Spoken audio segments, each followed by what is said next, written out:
Hello बच्चों, आज की कहानी है भूतिया जंगल। कहानी सुनने से पहले बच्चों इस चैनल को सब्सक्राइब कर लीजिए ताकि नई आने वाली वीडियो आपको पहले देखने को मिल सके। तो बच्चों अब बिना देर किए कहानी को सुनते हैं। बहुत समय पहले की बात है, एक छोटे से गांव में राहुल नाम का बच्चा रहता था। राहुल बहुत ही बहादुर और खुश मिजाज बच्चा था। एक दिन उसके दोस्तों ने उसे भूतिया जंगल की एक अनोखी कहानी में कहा गया कि गांव के पास एक भूतिया जंगल है जहां रात में भूतों की आवाजें सुनाई देती हैं। लोग कहते हैं कि जंगल में अगर कोई रात को जाता है तो उसे भूतों की चीखें सुनाई देती हैं और वहां का सफर बहुत खतरनाक होता है। राहुल यह सुनकर बहुत रोमांचित हुआ। उसने अपने दोस्तों से कहा, मुझे भी वहां जाना है, मुझे डर नहीं लगता है। उसके दोस्तों ने उसे रोकने की कोशिश की, लेकिन वह नहीं माना और उस रात राहुल अकेले जंगल की ओर निकला। रात का समय था और जंगल अद्भुत और डरावना लग रहा था, लेकिन राहुल ने अपने आप को हिम्मत दी और आगे बढ़ा। धीरे धीरे राहुल जंगल की गहराई में चलता गया।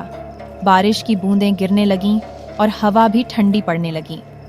राहुल को डर लगने लगा, लेकिन वह अपने लक्ष्य को नहीं भूला।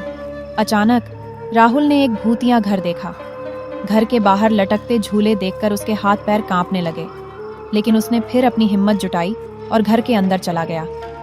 घर के अंदर राहुल को अचानक एक आवाज सुनाई दी। कौन है? उसने पूछा, लेकिन कोई उत्तर नहीं मिला।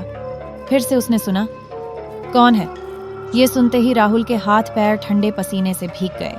राहुल ने धीरे धीरे आवाज की ओर बढ़ते हुए कहा, मैं राहुल हूँ, मैं यहाँ आया हूँ क्योंकि मुझे आपकी कहानी सुननी है। अब उसने एक और आवाज सुनी, तुम्हें डरने की कोई जरूरत नहीं है राहुल, हम भूत नहीं हैं, हम एक पुरानी कहानी का हिस्सा हैं।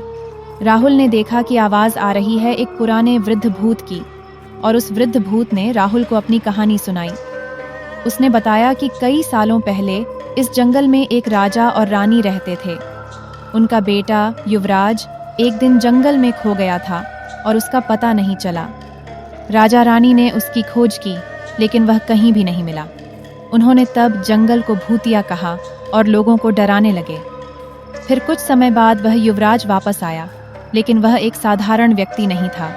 वह एक मजबूत इंसान बन गया था, क्योंकि वह अकेले जंगल में खो गया था और उस जंगल में उसने बहुत कुछ सीखा और खुद को मजबूत बनाया था, जो अब भी इस घर में रहता है। वह वापस कभी अपने महल नहीं गया। लोगों को यह नहीं पता था और वे सोचते थे कि जंगल में भूत हैं। राहुल ने भूत की कहानी को सुनकर दुखी महसूस किया। उसने समझा कि लोगों का डर भूत से नहीं बल्कि अज्ञान से है। वह निर्धारित किया कि वह लोगों को सच्चाई बताएगा। राहुल ने उसी रात अपने गांव के लोगों को घर में ले गया।